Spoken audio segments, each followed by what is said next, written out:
ಅಮ್ಮ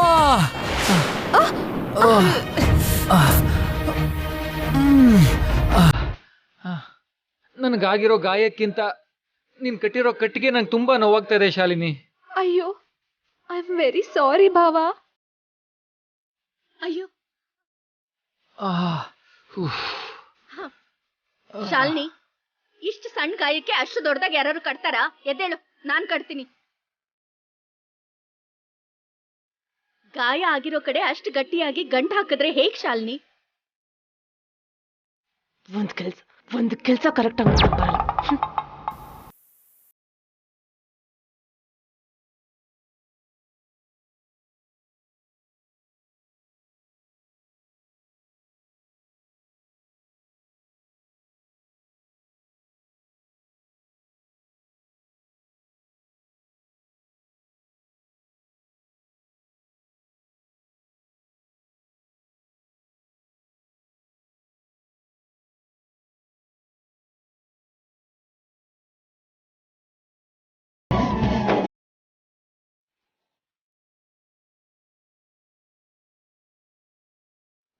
ಸರಿ ಜಾನು, ನಾನು ಹೊರಡ್ತೀನಿ. ಒಳ್ಳೇದಪ್ಪ.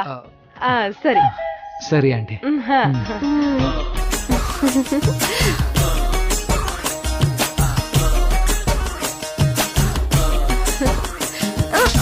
ಬುದ್ಧಿ ನೋಡಿದ್ರೆ ಕಡ್ಲೆಕಾಯಷ್ಟು, ತಲೆ ಮಾತ್ರ ಕುಂಬಳಕಾಯಷ್ಟು. ಒಂದು ಕೆಲ್ಸ ಕೂಡ ಸರಿಗ್ ಮಾಡಲ್ವಲ್ಲ ನೀನು. ನಡಿ.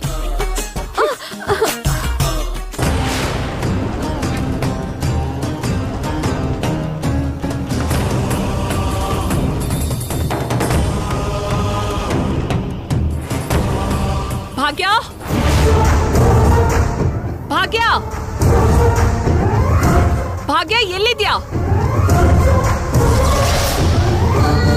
ಭಾಗ್ಯ,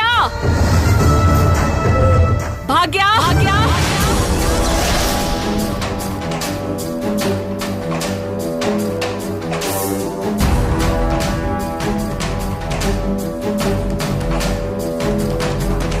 ಏನಾಯ್ತು ಅರವಿಂದ? ಯಾಕಷ್ಟೊಂದು ಕೋಪ ಮಾಡ್ಕೊಂಡಿದ್ಯಾ? ಯಾಕೆ ಕೋಪದಿಂದ ಭಾಗ್ಯನ ಆ ರೀತಿ ಕೂಗ್ತಿದ್ಯಾ? ಭಾಗ್ಯ ಎಲ್ಲಿದ್ದಾಳೆ? ಭಾಗ್ಯ ಮನೇಲಿಲ್ಲ ಅರವಿಂದ. ಮನೆಯಲ್ಲೂ ಇರದೆ ಹೇಳಿದ ಕೆಲ್ಸನೂ ಮಾಡ್ದೆ ಎಲ್ಲಿಗೆ ಹೋಗಿದ್ದಾಳೆ ಅಂತ.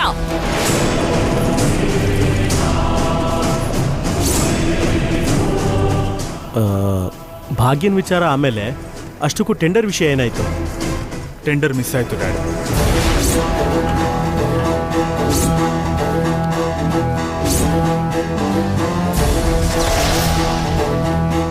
ವಾಟ್? ಟೆಂಡರ್ ಮಿಸ್ ಆಗೋದು ಅಂದ್ರೇನೋ? ಹೇಳೋ ಕೆಲ್ಸನ ಹೇಳಿದ ತರನೇ ಮಾಡೋ ರೀತಿದ್ರೆ ಅನ್ಕೊಂಡಿರೋ ಕೆಲ್ಸನು ಅನ್ಕೊಂಡ್ ಹಾಗೆ ನಡೆಯುತ್ತೆ.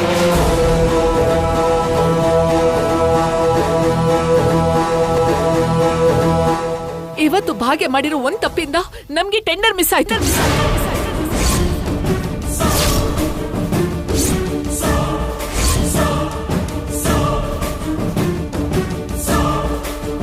ಎಷ್ಟೋ ದಿನಗಳಿಂದ ನಾನ್ ಕಾಯ್ತಾ ಇದ್ದಂತ ಪ್ರಾಜೆಕ್ಟ್ ಕೈ ಜಾರ್ ಹೋಯ್ತು.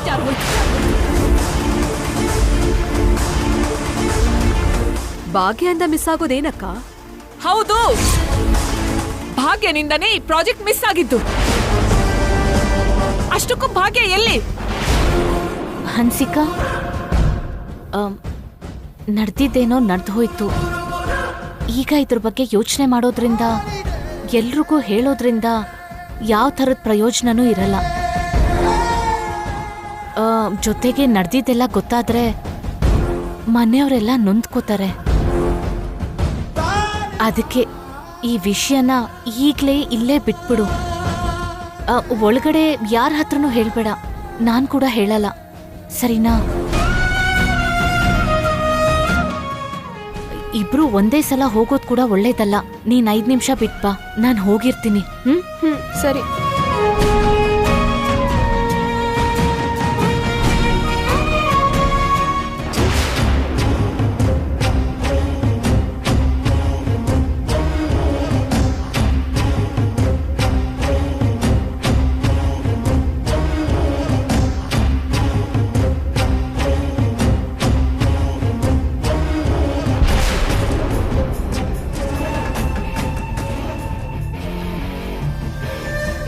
ಅಕ್ಕ, ಭಾಗ್ಯ ಬರ್ತಿದ್ದಾಳೆ.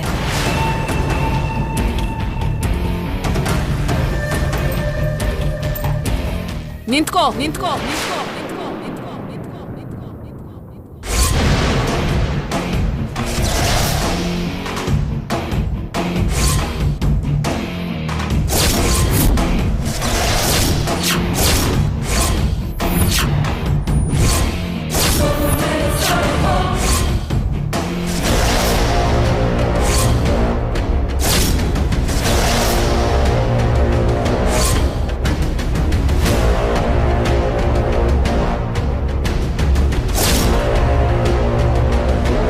ಏನಾಯ್ತು ಅತ್ತೆ?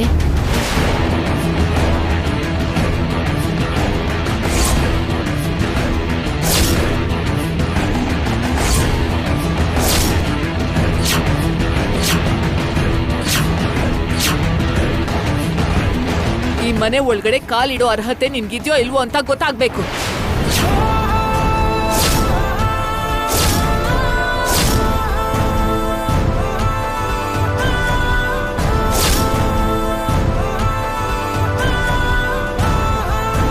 ಟೆಂಡರ್ ಆಫೀಸ್ಗೆ ಫೈಲ್ ತಗೊಂಡ್ ಬಂದೆ ತರ್ತೀನಿ ಅಂತ ನೀನು ಮನೆಯಿಂದ ಹೊರಟೆ. ಅಲ್ಲಿಗ್ ಬರ್ದೆ ನೀನ್ ಬೇರೆ ಎಲ್ಲಿಗೆ ಹೋಗಿದ್ದೆ ಭಾಗ್ಯ?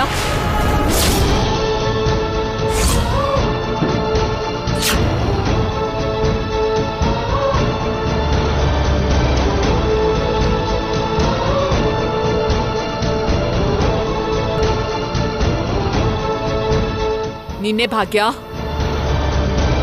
ಕೇಳಿರೋ ಪ್ರಶ್ನೆಗೆ ನನಗೆ ಉತ್ತರ ಕೊಡು. ಎಲ್ಲಿಗೆ ಹೋಗಿದ್ದೆ?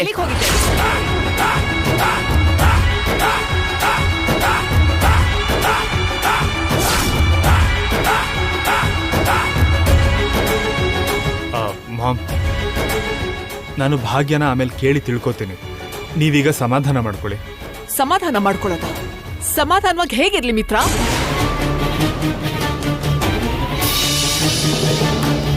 ರಾತ್ರಿ ಹಗಲು ಅಂತ ಯೋಚನೆ ಮಾಡ್ದೆ. ಆ ಟೆಂಡರ್ಗೋಸ್ಕರ ಕಾಯ್ತಾನೆ ಇದ್ದೆ. ನನ್ ಸುತ್ತಮುತ್ತ ಇರೋ ಜನರಲ್ಲಿ ನನ್ ಮರ್ಯಾದೆನ ಹೆಚ್ಚೋ ಪ್ರಾಜೆಕ್ಟ್ ಅದು. ನನ್ ಸ್ಥಾನನ ಇನ್ನು ಎತ್ತರಕ್ಕೆ ಏರ್ಸೋ ಪ್ರಾಜೆಕ್ಟ್ ಆಗಿತ್ತು. ಅಂತ ಒಂದ್ ಪ್ರಾಜೆಕ್ಟ್ ಇನ್ನೇನ್ ಕೈಗೆ ಸಿಕ್ತು ಅಂತ ಅನ್ಕೊಳ್ಳೋಷ್ಟರಲ್ಲಿ ಕೈ ಜಾರ್ ಹೋಯ್ತು ಕಣೋ. ಇನ್ ನಾನ್ ಹೇಗ್ ಸಮಾಧಾನ ಮಾಡ್ಕೊಳ್ಳಿ?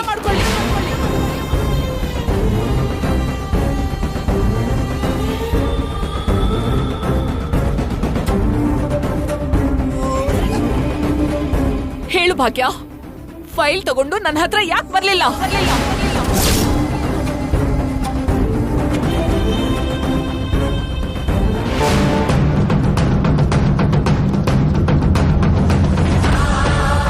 ಭಾಗ್ಯ, ಏನಾಯ್ತು ಅಂತ ಹೇಳಮ್ಮ. ನೀನ್ ಹೀಗೆ ಮೌನವಾಗಿದ್ರೆ ನಿಮ್ಮ ಅತ್ತೆ ಕೇಳ್ತಿರೋ ಪ್ರಶ್ನೆಗಳಿಗೆ ಉತ್ತರ ಹೇಗ್ ಸಿಗುತ್ತೆ? ನನ್ನ ಕ್ಷಮಿಸ್ಬಿಡಿ ಮಾವ. ಈಗ ನಾನು ಈ ಪ್ರಶ್ನೆಗೆ ಉತ್ತರ ಕೊಡೋಕ್ಕಾಗಲ್ಲ. ಹೇಳೋ ಪರಿಸ್ಥಿತಿಲಿ ನಾನಿಲ್ಲ.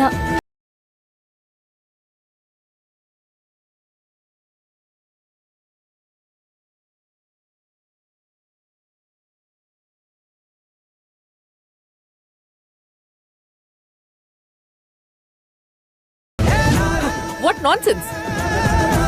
ನಾನ್ ಕೇಳ್ತಾ ಇರೋ ಪ್ರಶ್ನೆಗೆ ನಿನ್ ಹತ್ರ ಉತ್ತರ ಇರುವಾಗ ಅದನ್ನ ಹೇಳೋದಕ್ಕೆ ನಿನ್ಗೇನ್ ತೊಂದ್ರೆ?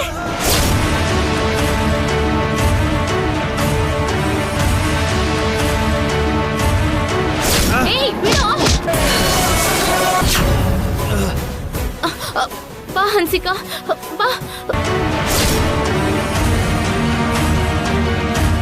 ನಾನ್ ಗಂಟ್ಲು ಹರ್ಕೊಂಡ್ ಕಿರ್ಚ್ಕೋತಾ ಇದ್ರು ನೀನ್ ಉತ್ತರ ಹೇಳ್ತಾ ಇಲ್ಲ ಅಂತಂದ್ರೆ ನನ್ ಮಾತಿನ ಮೇಲೆ ನಿಂಗ್ ಗೌರವ ಇಲ್ಲ ಅಂತ ಅಲ್ವಾ?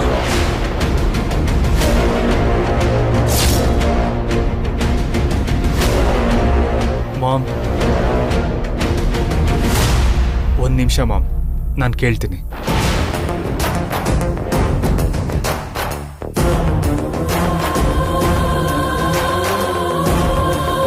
ಭಾಗ್ಯ, ಸರಿ, ಫೈಲ್ ಅಂತೂ ತರಲಿಲ್ಲ. ಕನಿಷ್ಠ ಏನಾಯ್ತು, ಎಲ್ಲಿ ಹೋಗಿದ್ದೆ ಅದಾದ್ರೂ ಹೇಳ್ಬೋದಲ್ವಾ? ಹೇಳ್ತೀನಿ ಮಿತ್ರ ಅವ್ರೆ, ಆದ್ರೆ ಈಗಲ್ಲ, ಸಮಯ ಬಂದಾಗ.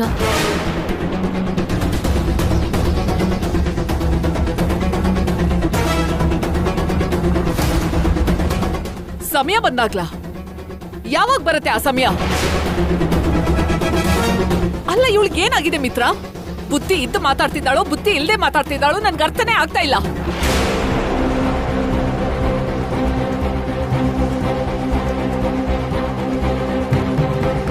ಕೇಳಿರೋ ಪ್ರಶ್ನೆಗೆ ಉತ್ತರ ಇದೆ ಅಂತ ಹೇಳ್ತಾ ಇದ್ದಾಳೆ, ಉತ್ತರ ಹೇಳಲ್ಲ ಅಂತಾನು ಹೇಳ್ತಾ ಇದ್ದಾಳೆ. ಅದ್ ಸಾಲದು ಅಂತ ಸಮಯ ಬಂದಾಗ ಅಂತ ಹೇಳ್ತಿದ್ದಾಳೆ.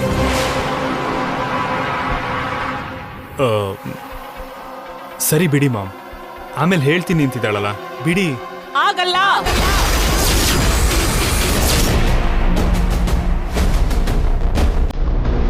ನನ್ಗೆ ಇವಾಗ್ಲೇ ಹೇಳ್ಬೇಕು. ನಾನ್ ಕೇಳ್ತಾ ಇರೋ ಪ್ರಶ್ನೆಗೆ ನನಗ್ ಉತ್ತರ ಇವಾಗ್ಲೇ ಬೇಕು.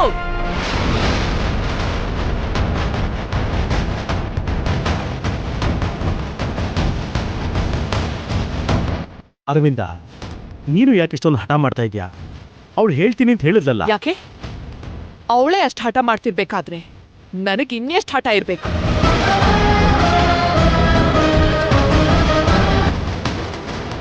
ಅವಳಿಗೆ ಇಷ್ಟು ಮೊಂಡತನ ಇರ್ಬೇಕಾದ್ರೆ ನನಗೆ ಇನ್ನೆಷ್ಟು ಮೊಂಡತನ ಇರ್ಬೇಕು? ನನಗೆ ಇವಾಗ ಅವಳು ಉತ್ತರ ಹೇಳಲೇಬೇಕು, ಅಷ್ಟೇ.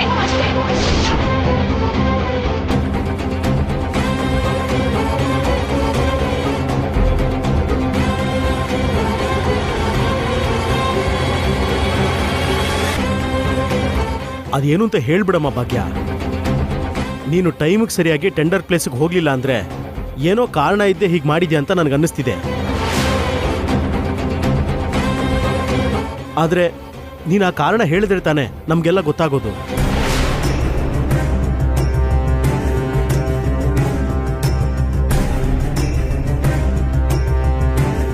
ನೀನ್ ಮಾತಾಡದೇ ಇದ್ರೆ ನಮ್ಗೆ ಹೇಗೆ ಅರ್ಥ ಆಗತ್ತೆ ಹೇಳಮ್ಮ? ನೋಡಿದ್ರಾ? ಕೇಳ್ತಾನೆ ಇದ್ರು ತಲೆ ತಗ್ಗಿಸ್ಕೊಂಡೆ ನಿಂತಿದ್ದಾಳೆ. ನಾವಿಷ್ಟೆಲ್ಲ ಕೇಳ್ತಾ ಇದ್ರು ಒಂದ್ ಮಾತು ಆಡ್ತೆ ನಿಂತಿದ್ದಾಳೆ ಅಂದ್ರೆ ಇವ್ರಿಗೆ ಹೇಳಿದ್ರೆ ಏನು, ಹೇಳ್ದೇ ಇದ್ರೆ ಏನು ಅನ್ನೋ ನಿರ್ಲಕ್ಷ್ಯ.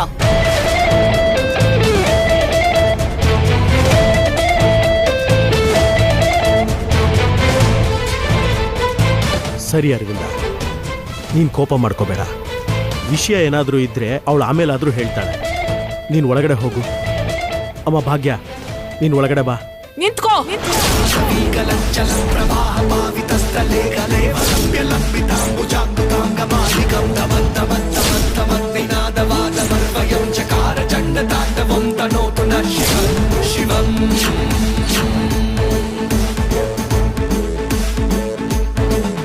ನನಗೆ ಉತ್ತರ ಹೇಳೋವರೆಗೂ, ಅವಳು ಯಾಕೆ ಬರ್ಲಿಲ್ಲ ಅಂತ ಕಾರಣ ತಿಳಿಸೋವರೆಗೂ ಈ ಹೊಸಲು ದಾಟಿ ಅವಳು ಬರೋದಕ್ಕೆ ಅವಕಾಶನೇ ಇಲ್ಲ.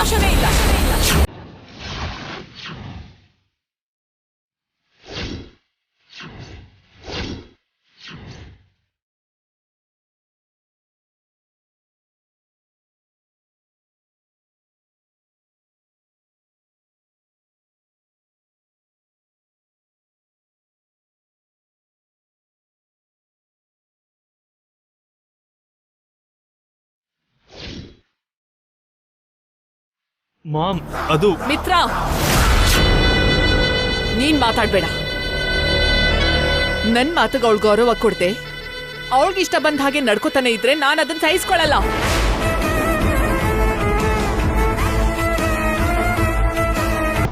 ಅವಳು ನನಗೆ ಉತ್ತರ ಕೊಡೋವರೆಗೂ ಈ ಮನೆ ಒಳಗಡೆ ಬರೋದಕ್ಕೆ ಅವಕಾಶನೇ ಇಲ್ಲ.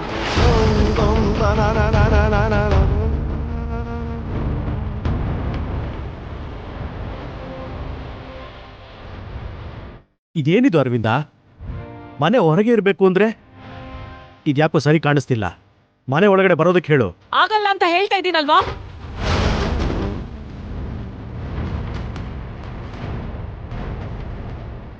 ನಾನ್ ಹಾಕಿರೋ ರೇಖೆಯನ್ನ ಯಾರೇ ದಾಟಿದ್ರು, ನನ್ ಮಾತು ಮೀರಿ ಯಾರಾದ್ರೂ ನಡ್ಕೊಂಡ್ರು ಪರಿಣಾಮ ತುಂಬಾ ಕೆಟ್ಟದಾಗಿರುತ್ತೆ.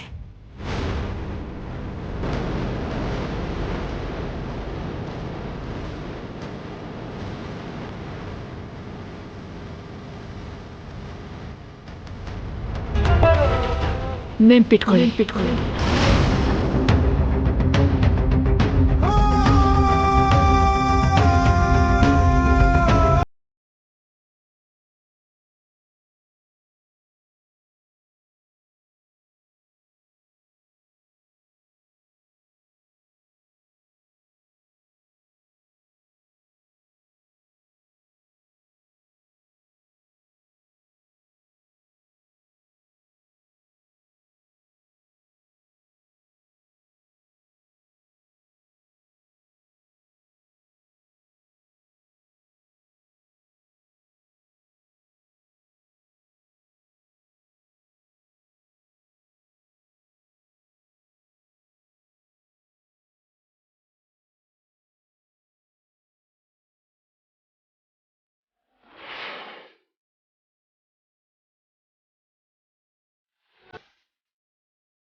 ಅರವಿಂದ, ನಿನ್ನ ದೃಷ್ಟಿಯಲ್ಲಿ ಭಾಗ್ಯ ತಪ್ಪು ಮಾಡಿರಬಹುದು. ಹಾಗಂತ ಈ ರೀತಿ ಶಿಕ್ಷೆ ಕೊಡೋದು ಕೂಡ ಸರಿಯಲ್ಲ. ಶಿಕ್ಷೆ ಕೊಡ್ಬೇಕು ಅಂತ ಹಠ ಮಾಡ್ಬೇಕು ಅಂತ ನನ್ಗೂ ಆಸೆ ಇಲ್ಲ ರೀ. ನಿನ್ನ ಮನಸ್ಸು ಏನು ಅಂತ ನನಗೆ ಗೊತ್ತು ಅರವಿಂದ. ಭಾಗ್ಯಂಗೆ ಈ ರೀತಿ ಶಿಕ್ಷೆ ಕೊಟ್ಟಿರೋದಕ್ಕೆ ನೀನು ಸಹ ಎಷ್ಟು ನೋವು ಅನುಭವಿಸ್ತಿದ್ಯಾ ಅಂತ ನನಗೆ ಅರ್ಥ ಆಗುತ್ತೆ. ಆದ್ರೆ ಅವಳನ್ನ ಹೀಗೆ ಮನೆ ಹೊರಗೆ ನಿಲ್ಸೋದು ಎಲ್ಲಿವರೆಗೂ ಸರಿ ಅಂತೀಯ? ಅವಳು ತಪ್ಪು ಮಾಡಿದಾಳೆ ಅನ್ನೋ ವಿಷಯಕ್ಕಿಂತ ನಾನ್ ಕೇಳಿರೋ ಪ್ರಶ್ನೆಗೆ ಅವಳು ಯಾಕೆ ಉತ್ತರ ಕೊಡ್ಲಿಲ್ಲ ಅನ್ನೋದೇ ನನಗೆ ಅರ್ಥ ಆಗ್ತಾ ಇಲ್ಲ. ಅದೇ ನನ್ ಮನ್ಸಿಗೆ ನೋವು ಮಾಡ್ತಾ ಇರೋದ್ರಿ. ಭಾಗ್ಯ ಹೇಳ್ದೆ ಮೌನವಾಗಿದ್ದಾಳೆ ಅಂದ್ರೆ ಅದ್ರ ಹಿಂದೆ ಏನೋ ಬಲವಾದ ಕಾರಣ ಇದ್ದೇ ಇರುತ್ತೆ ಅರವಿಂದ. ಪ್ರತಿಯೊಂದಕ್ಕೂ ಒಂದ್ ಕಾರಣ ಇದ್ದೇ ಇರುತ್ತೀರಿ. ಕಾರಣ ಇಲ್ದೆ ಏನು ನಡೆಯಲ್ಲ, ಕಾರಣ ಇಲ್ದೆ ನಾವೇನು ಮಾಡೋದು ಇಲ್ಲ. ಆದ್ರೆ ಇಷ್ಟು ದೊಡ್ಡ ಪ್ರಾಜೆಕ್ಟ್ ಕೂಡ ಅವಳು ಮಾಡಿರೋ ತಪ್ಪಿಂದ ಕೈ ಜಾರ್ ಹೋದಾಗ ಏನ್ ನಡೀತು ಅಂತ ಹೇಳುವಂತ ಜವಾಬ್ದಾರಿ ಭಾಗ್ಯನ್ಗೆ ಇದ್ಯಾ ಇಲ್ವಾ? ಪ್ರಾಜೆಕ್ಟ್ ಹೋಗಿರೋದಕ್ಕೆ ನನಗೂ ಬೇಜಾರಾಗ್ತಾ ಇದೆ. ಅದಕ್ಕೆ ಕಾರಣ ಏನು ಅಂತ ತಿಳ್ಕೋಬೇಕು ಅಂತ ನನಗೂ ಕುತೂಹಲ ಇದೆ. ಹಾಗೇನೆ ಈಗ ಭಾಗ್ಯ ಮೌನದ ಹಿಂದೆ ಯಾವುದೋ ಒಂದು ಕಾರಣ ಅವಳನ್ನ ತಡೀತಾ ಇದೆ ಅಂತ ನನಗೆ ಅರ್ಥ ಆಗ್ತಿದೆ. ಅವಳನ್ನ ಅರ್ಥ ಮಾಡ್ಕೊಳ್ಳೋದಕ್ಕೆ ಪ್ರಯತ್ನ ಪಟ್ರೆ ಯಾವ ಸಮಸ್ಯೆನೂ ಇರಲ್ಲ ಅನ್ನೋದು ನನ್ನ ಅಭಿಪ್ರಾಯ. ಅರ್ಥ ಮಾಡ್ಕೋತೀನಿ ರೀ, ನಾನ್ ಕೂಡ ಅರ್ಥ ಮಾಡ್ಕೋತೀನಿ. ಆದ್ರೆ ಉತ್ತರಗಳು ಸಿಗದೆ ಕಾರಣಗಳನ್ನ ತಿಳ್ಕೊಳ್ದೆ ನನ್ನನ್ನು ನಾನು ಸಮಾಧಾನ ಮಾಡ್ಕೊಳ್ಳಲ್ಲ. ನನಗ್ ನಾನೇ ಸಮಾಧಾನ ಮಾಡ್ಕೊಂಡು ಕೂತ್ಕೊಳಕ್ ಆಗಲ್ಲ. ಯಾಕಂದ್ರೆ ಇದು ಎಷ್ಟೋ ದಿನದಿಂದ ಕನಸು ಕಟ್ಕೊಂಡಿರೋ ಪ್ರಾಜೆಕ್ಟ್, ಎಷ್ಟೋ ದಿನಗಳಿಂದ ನನ್ ಕಾಯ್ತಾ ಇದ್ದಂಥ ಪ್ರಾಜೆಕ್ಟ್. ಕೇವಲ ಭಾಗ್ಯ ಮಾಡಿರೋ ಒಂದು ಸಣ್ಣ ತಪ್ಪಿಂದ ಅದು ಕೈ ಜಾರ್ ಹೋಯ್ತು. ಅದಕ್ಕೆ ಅವಳ ಮೇಲೆ ಕೋಪ ನನಗ್ ಜ್ವಾಲಾಮುಖಿ ತರ ಹರಿತಾ ಇದೆ.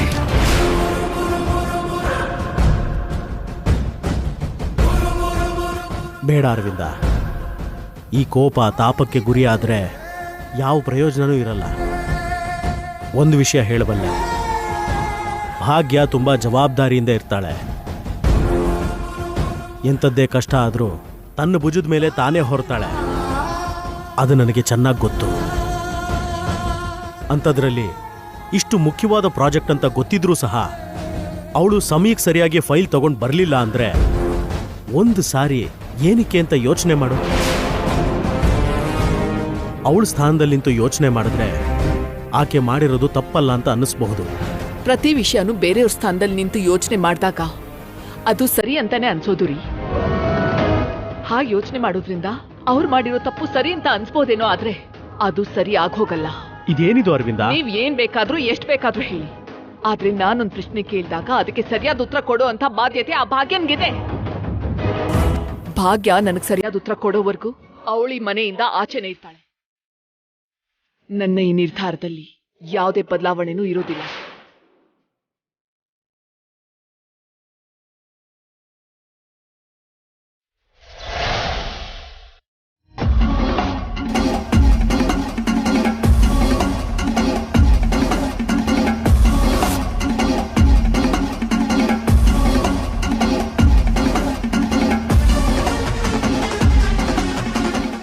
ಈ ಮಿತ್ರಗ್ ಏನಾಗಿದೆ? ನಾನ್ ಮಾತಾಡದೆ ಇದ್ರೆ ತಲೆ ಕೆಡಿಸ್ಕೊಂಡು ನನಗ್ ಫೋನ್ ಮೇಲೆ ಫೋನ್ ಮಾಡ್ತಾ ಇರ್ತಿದ್ದ ಅವನು. ನಾನ್ ಸ್ವಲ್ಪ ಕೋಪ ಮಾಡ್ಕೊಂಡಿದ್ ಗೊತ್ತಾದ್ರೆ ನಿಂತ ಕಾಲ್ ಮೇಲೆ ಓಡ್ ಬರ್ತಿದ್ದ. ಅಂಥದ್ರಲ್ಲಿ ಇಷ್ಟೊತ್ತಾದ್ರೂ ನಂಗೊಂದ್ ಕಾಲ್ ಇಲ್ಲ, ಮೆಸೇಜ್ ಇಲ್ಲ. ಆಕ್ಚುಲಿ ನಾನು ಹೇಗಿದ್ದೀನೋ ಅಂತ ತಿಳ್ಕೋಬೇಕು ಅನ್ನೋ ಕ್ಯೂರಿಯಾಸಿಟಿ ಕೂಡ ಇಲ್ಲ. ಮೊದಲೇ ಅರವಿಂದ ಆಂಟಿ ನನ್ನ ಹತ್ರ ಚಾಲೆಂಜ್ ಮಾಡಿದ್ದಾರೆ. ಇನ್ನು 4 ದಿನದಲ್ಲಿ ಮಿತ್ರ ಹತ್ರ ತಾಳಿ ಕಟ್ಟಿಸ್ಕೋತೀನಿ ಅಂತ ಚಾಲೆಂಜ್ ಮಾಡಿದ್ದೀನಿ. ಅದೇನಾದ್ರೂ ಆಗದೇ ಇದ್ರೆ ನೀರಜ್ ಜೊತೆ ನನ್ನ ಮದ್ವೆ ನಡೆದು ಹೋಗುತ್ತೆ. ಇಲ್ಲ ಇಲ್ಲ, ಹಾಗಾಗೋದಕ್ಕೆ ಬಿಡಬಾರ್ದು. ಮಿತ್ರನ ಹೇಗಾದ್ರೂ ಮಾಡಿ ನನ್ನ ದಾರಿಗೆ ಎಳ್ಕೋಬೇಕು.